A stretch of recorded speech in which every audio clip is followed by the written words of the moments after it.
you guys, welcome back to my channel for another video. Today I am going to bring you along as we do a lesson from our most recent and current science unit from The Good and the Beautiful. This is one of their newly released units on the human mind, and it was one that I was so excited to have for the new school year, and that is why we started off our year with this unit. And I want to thank The Good and the Beautiful for partnering with me on today's video. I have done pretty much every science unit The Good and the Beautiful has to offer. Some I've even done twice, and this one I was really excited about because there are not many curriculums available on this topic, on this subject matter for younger kids. There's a lot of psychology and different things for older children, especially secular sources for that, but this I was really excited about. These are all very important conversations that I wanted to have with all of my children. You guys, if you watch my channel regularly, you know that my oldest daughter is 16 and my youngest is 11 years old. So The Good and the Beautiful science units are recommended for grades 3 through 8, and while I do agree with that age range, I will say that this one was one that I wanted my older high schoolers to sit in on and do with us. And so that is just another example of not being bound by, curriculum labels. If there is a topic or a subject matter that you want to teach your children on, you want to have conversations, then that is your option to do so. So that is what I have done, what we are doing. All of my kids are doing this. We're doing this as a part of our morning time. My older children who are in high school are also taking their own appropriate grade level science courses, but for this I really wanted to have it be all of us together. Addiction touches the lives of many, sadly, and so again, just the importance of these conversations, the importance of awareness, the importance of learning how an addict's brain functions, at least on a very basic level, to empathize and try to understand some of what I have walked through as someone who has dealt with addiction, not myself personally, but both of my parents. And so this is a science unit that is near and dear to my heart, and that is why I really wanted to have my older kids be alongside us. I wanted to share that with you guys so that when you see the video, you're not wondering why my oldest daughter, who is in the 11th grade, is doing this with us.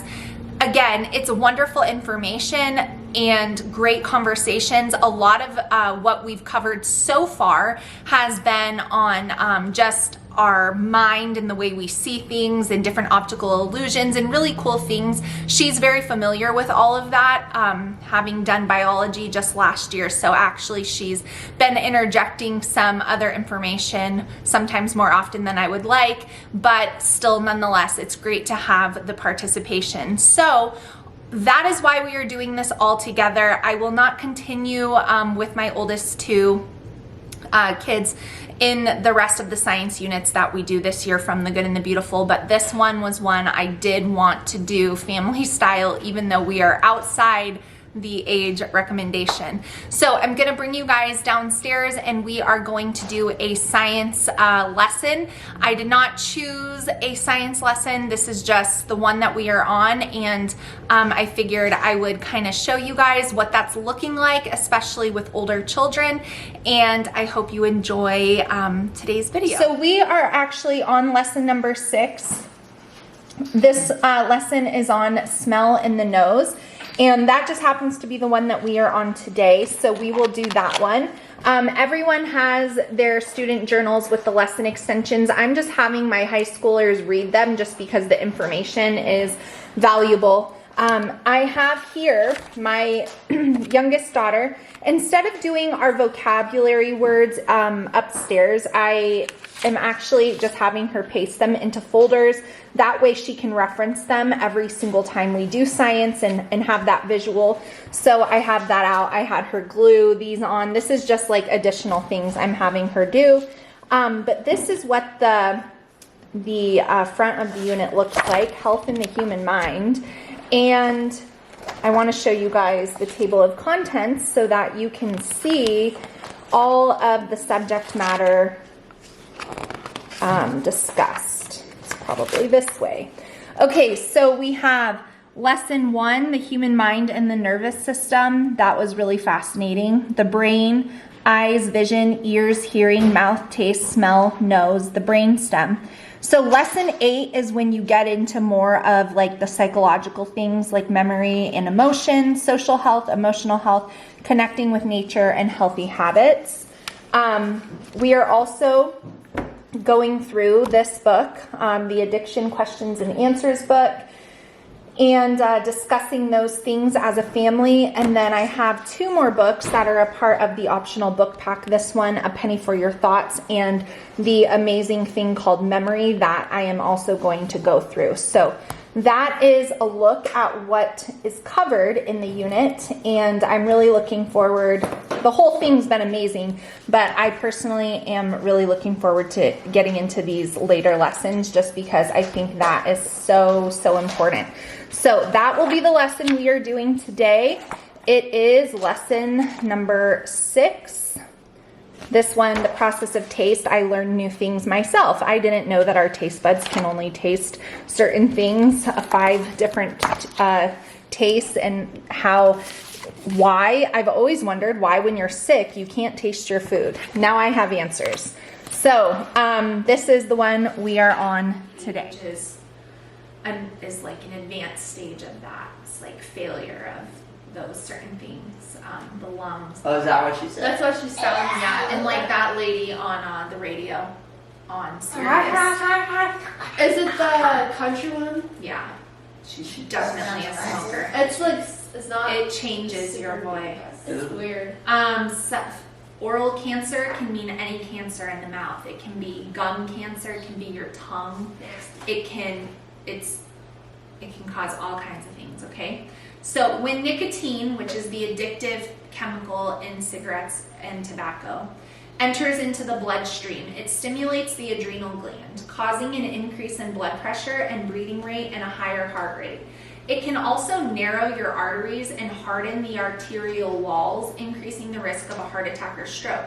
While most research doesn't directly link nicotine itself to cancer, medical researchers do agree that other harmful chemicals found in tobacco can indeed lead to various cancers and diseases almost anywhere in the body, including lungs, mouth, throat, esophagus, larynx, that's your voice box, liver, kidney, blood, colon, cervix, stomach, pancreas, and bladder. People who smoke are also 30 to 40% more likely to develop type 2 diabetes than those who do not. That's almost a 50% increase. The narrowing of the blood vessels also reduces the oxygen flow and nutrients to the skin, and it causes collagen to break down, contributed to premature aging of the skin. And that's why smokers' hands, because that burning in there, it makes your skin so disgusting. And then the cigarette on the lips, that's why they always have all those lines and why they just look old and nasty. Just look when I was a kid. Was it? No. You're lucky. It's a new thing. I think, so vaping, I think, is they were trying to make it less harmful to smoke. I think it's actually worse. Okay, ready? Vaping is the inhaling of vapor produced by an electronic device known by a variety of names, such as a vape pen, a dab pen, an e-cigarette, a tank, a mod, an electronic nicotine delivery system. It's powered by a battery, and a vape pen heats up the e-liquid, producing an aerosol of tiny particles that the inhaler uses, and they can be like scented or flavored. It's really strange. So you're basically inhaling, and this is what they kind of can look like. You're inhaling the vapor of whatever substance you put in there. And it's basically aerosol, tiny particles. Oh, so you know, like when me and Liv were in when we were in Oceanside, and Liv shared a room, we found one of those bottles behind her bed. Cool. Yeah, What were you like? Kylie was holding it. I think it wasn't fentanyl. Well, I was stupid. I You was were. probably like 12 years old. And you're just like, Mom, can I put it in my water? It's a water playground. Delicious. Is vaping a safer alternative to cigarettes? What do you think? Do you think it's safer? I think it's actually more addictive. I would say I think it's more addictive, but I think it's also less likely to ruin your lungs. Okay. A long-term physical and mental health effects of vaping are still unknown because I told you it's fairly new. It wasn't around when I was a kid, so that's only the last 20 years. But vaping is not a safer alternative to traditional tobacco. A potentially dangerous chemical cocktail is created when the liquid in a vape is heated and inhaled. The American Cancer Society warns that vapes contain chemicals that cause cancer as well as heavy metals such as lead, nickel, and arsenic. Vape liquids also contain additives to enhance flavoring and oils to thicken it, which have been shown to cause an inflammatory response in the lungs, possibly leading to permanent scarring in the bronchioles of your lungs. Something that actually doesn't even have any chemical addictive properties.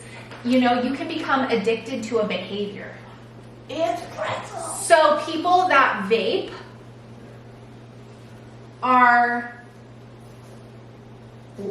it doesn't have nicotine in it.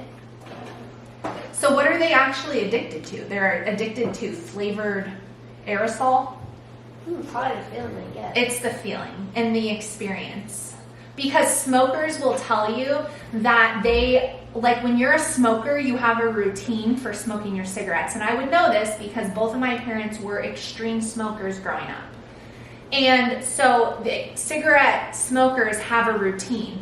They wake up in the morning and they go outside and they have their first cigarette and they sit down and they take a deep breath and they sit there and they smoke. And then they might have a cigarette with their soda, and then it's like they develop these routines of behaviors. Similarly to how we have I wouldn't call it an addiction because an addiction is a compulsion physically and mentally to do something. But you know how we establish routines and rhythms in our days, like we read our Bibles, we have, the same order kind of thing. Well, drug users and smokers have the same thing. And so when they want to quit or they have to try to fill that space with something else in order to be more successful at changing their routine. Because think about it, if you've been a smoker for 20 years, you have those habits built in. So not only do you have the actual nicotine going into your body that you have to overcome, but now you have to overcome the habits that you've been doing for 20 years. And so it gets really hard. So a lot of smokers, I think, try to go to a vape because they think it's better, but it's actually not better. And they're still doing the behavioral addiction, even if it's not producing nicotine for their body. It's I'm taking a break at work, and then they go outside, and then they sit out back, and they do their little vape, And it's really weird, like walking around with a device that you have to puff on. I mean, if you think about it logically, it's a really strange thing. Kind of like going back to the days you had that big old long thing. The pipe. And you had to light it. The pipe was not addictive though. Yeah. Yes, it was. It was That helps us to navigate our world, appreciate the beauty we find in the world, and gives us information we need to be safe. We rely so much on our eyes and our ears that sometimes we forget how important our noses are. What are some of your favorite smells? Just think about them. I know. Oh my feet. We may enjoy certain smells because they remind us of good things to eat, but many smells are not connected with eating. We may enjoy the smell of dirt in the garden or the smell of a campfire. Who likes campfire? Bleh. Or even the smell of a brand new book. Yeah. Rain too. We may not like certain smells, but being able to smell them can help us keep us safe. Think of smelling carbon monoxide or carbon dioxide. Dioxide. Thank you, Kylie. Our sense of smell can allow us to identify spoiled, rotten food or warn us that a container holds gasoline and not juice. Okay, you can open your eyes. So in your student journals, turn to page 6. food. Cookie. And no, I'm not going to eat an onion. I want to play. Plug your nose. I was actually gonna ask for that. Keep it plugged tight. Eat one. Give one to Caleb. Eat it. Keep your nose plugged while you eat it.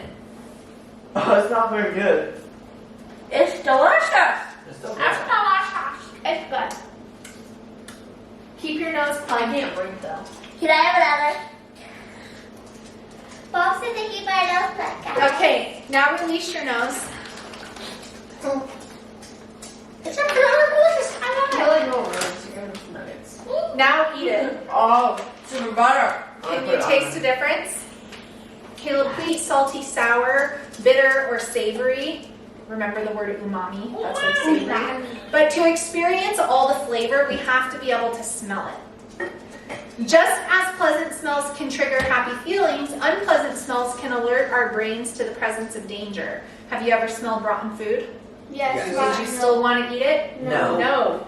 The smell of rotten food travels through the same pathway in our nose as the freshly baked sourdough smells, but actually a little more quickly. Instead of causing happy feelings, your brain responds to the food that doesn't smell right by giving you a nauseous feeling and a loss of hunger. Without even thinking about it, you probably immediately would lean away from the bad smelling food, bad smell coming from the rotten food. Your brain is ensuring your survival by telling you to avoid rotten food. What do you think your brain would do if it smelled smoke? What was that? What was it? A lemon? No, but I have the smell of onion. What was it?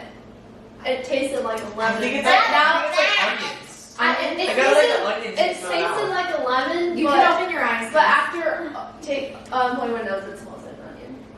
So it tasted like a lemon, but then when you unplugged your nose, it I tasted think like it's a onion because I have the like the kind of Oh, weird feeling. You in your can't mouth smell after the onion right now. No, but like I have the feeling in my mouth and you're like. Caleb might actually have a polyp in his nose blocking it. That's like I probably it should. reminded me It's a of the deviated. taste that was on the front of the. Okay, It was a TV. what do you think it was? Lemon or onion? Onion. because I smelled it. But it's so weird. It tasted like Remember, do not ever grab an onion. God let me do it and just go. Ah! It is the worst thing your mouth could ever Hey go Mom, through. by the way, can I use some onions to make my hoagies extra good? I have an Okay, last one. mayo on top of it. Last We one. don't have mail. that was very. Yes, we do. I really did not. Yes, Can we plug do. your We nose just don't on? know how to Yes, plug your nose. I really did not know. Plug your nose. Close your eyes. Yep, close your eyes and plug your nose. Open We're your seeing, mouth. yes, and stick out your tongue. We're seeing how this lack of scent affects the taste. Okay. Stick your tongue out. I'm scared of that texture. I don't even know what that is. I have no idea. I don't even know. Okay, what do you think that was? A wet paper towel. A wet paper towel? That's what it felt like. Could you smell it? No. I have banana. Open your eyes. I got zero taste. So No I'm not taste. I think it's a banana. Well, you don't really taste bananas when you lick them. It's a. Here it is. I'll take the Can I banana. eat it? No wonder I hated it. Can I eat The it? texture was. I so love sketchy. bananas. Yeah, I think I know what it was. It was a banana. That was foul. Isn't it weird how if you don't smell it, you can't tell what it is? Yeah. I did not. And you get cookies to top it off. I had zero taste. Hey Mom, why don't we try it with candy corn? Instructions, Liv, you need to cut out these two things and you need to How would I draw Cookie that? dough thing to Look wash at your up. picture. Onion taste. How would I draw that? look at your picture in there. And let's see. You can do it sideways like this. Okay.